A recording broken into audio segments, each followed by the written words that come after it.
Joel Lavelle? Yeah. Joel Lavelle, Joel Lavelle, Joel Lavelle, Joel Lavelle, Joel Lavelle, Joel Lavelle. This is Saucy Monky, comedic moment with Mr. Joel Lavelle.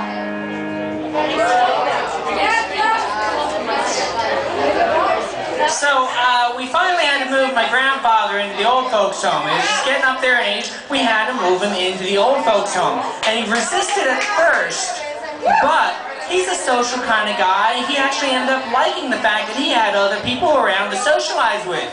And my grandfather, he does like the ladies.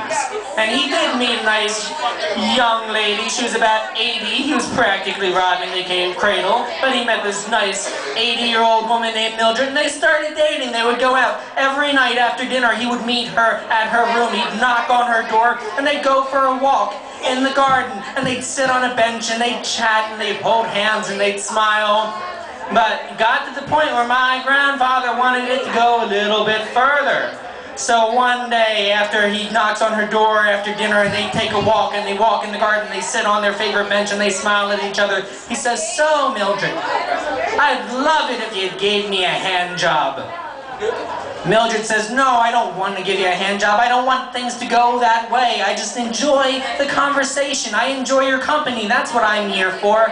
But my grandfather was very persistent. He said, "Please, Mildred, I'd really like for you to give me a hand job." Mildred says, "Okay, you know what? I'll compromise. I will hold Mr. John Thomas, but that's it. I will only hold it.